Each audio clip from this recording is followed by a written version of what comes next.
تو حضرت سیدنا ابراہیم علیہ السلام نے سارے بت توڑ دی، کلاڑا بڑے بت کی گردن پہ رکھا، واپس آئے کہنے لگے بت کس نے توڑے ہیں؟ تو فرمایا اس سے پوچھ لو جس کی گردن پہ کلاڑا۔ کہنے لگے یہ تو بول ہی نہیں سکتا، تو فرمانے لگے بڑے بیوقوف ہو جو بولتا ہی نہیں، سنتا ہی نہیں، اپنا آپ نہیں بچا سکتا، اس کی پوجا کرتے ہو؟ کہنے لگے پکڑو دلیلیں ختم ہو گئی، اس کو آگ میں ڈال۔ بہت بڑی حویلی 45 فٹ مربع پہ مشتمل حویلی بنائی گئی اور 45 فٹ اونچی۔ مختلف روایات اس میں لکی کہتے ہیں کہ 3 مہینے تک نمرود نے کہا کہ اس کے اندر لکڑیاں ڈالو۔ لوگ پوچھنے لگے کتنی دنیا جلانی ہے؟ کہنے لگا بندہ تو ایک جلانا ہے پر بندہ بڑا تگڑا ہے۔ بندہ 3 مہینے لکڑیاں ڈالی گئی اور لوگوں کی جو تہمات ہوتی ہیں نا یہ عجیب ہوتی ہیں۔ تہمات اس وقت بھی لوگ تہمات کا شکار ہو گئے، عقیدہ بگڑ جاتا ہے تو وہ عجیب و غریب باتیں کرنے لگے، تہمات کا شکار ہو گئے۔ بیبیاں نظر مانتی، بیمار ہوں اگر صحیح ہو گئی تو اتنے من لکڑی دوں گی حضرت ابراہیم کی آگ جلانے کے لیے۔ ایک عورت لے کے جا رہی ہے لکڑیاں، ایک نیک دل آدمی نے اس سے پوچھا کہاں جا رہی ہو؟ کہنے لگی میں نے منت مانی تھی تو حضرت ابراہیم علیہ السلام کو معاذ اللہ جلانے کے لیے لکڑیاں لے کے جا ری ہوں۔ تو وہ رب کریم کے بندے کہنے لگے تو ڈھونڈتی رہے گی تجھے وہ جگہ ملے گی نہیں۔ وہ بی بی کئی مہینے گھومتی رہی، جگہ ہی نہیں ملی جہاں لکڑیاں ڈالنی، ماری گئی۔ ہمات کا شکار ہوئے بہت سارے لوگ، تو ہمات کا بھائی ہمات دین کے اندر منع ہے۔ تو ہمات دین میں کوئی نظر ماننا،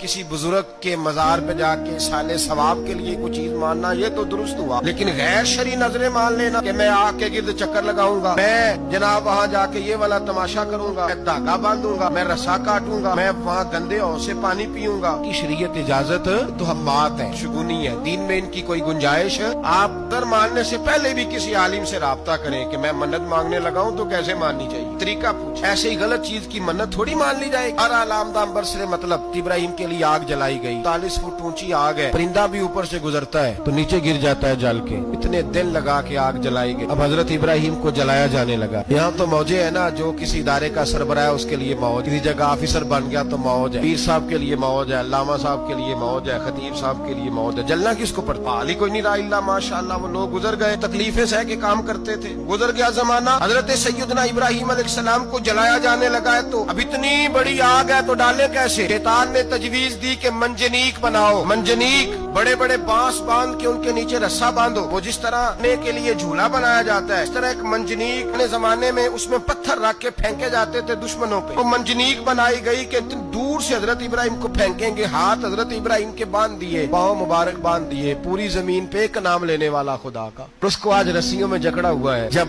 پھینکا جانے لگا نا آگ میں، حوریں رونے لگی، فرشتے تڑپنے لگے، اے اللہ یہ کیا ہونے لگا؟ خلیل اور وہ بھی آگ میں۔ فرمایا جاؤ جا کے اس سے اگر تمہاری مدد لیتا ہے تو اسے بچاؤ۔ ہوا کا فرشتہ آیا، کہا ابراہیم اگر تو کہے تو بھائی ان چیزوں کو کہانی سمجھ کے نہ سنا کریں، یہ داستان نہیں، یہ وہ طریقے ہیں جو ہمارے رسول نے ہمیں اپنانے کا حکم ارشاد فرمایا، جو عقیدے یہ وہ نظریات ہیں جو ہمیں اوڑھنے کو کہا گیا، اپنے رب کریم کی رضا پہ راضی رہنے کے وہ خوبصورت مواقع ہیں صوفیاء نے جن کو بنا کر سمجھا کر ہم تک پہنچایا ہے۔ یہ ہے اہل طریقت کی باتیں، وہ کہتے ہیں یار جس حال میں رکھے راضی رہنا۔ حضرت ابراہیم علیہ السلام کو پھینکا جا رہا ہے، فرشتہ آیا، اے اللہ کے خلیل اگر حکم دو تو اتنی ہوا چلاؤں کہ نمرودی جل جائیں سارے، ان پہ پھینک دی جائے۔ نے فرمایا تو جا، تجھ سے مجھے کوئی کام نہیں۔ تھوڑی دیر کے بعد پانی کا فرشتہ آیا، کہا حضور اتنی بارش برساؤں گا کہ آگ بجھ جائے گی۔ فرمایا تو جا، سے کوئی کام نہیں۔ اب جب منجنیق میں رکھ دیے گئے، آگ میں جانے کا لمحہ ہے، تیاری ہے، حضرت جبریل امین حاضر خدمت ہو، کہا ابراہیم کوئی حاجت؟ فرمایا تجھ سے کوئی نہیں۔ کہا چلو مجھ سے نہیں تو رب کریم سے ہی بات کر لو۔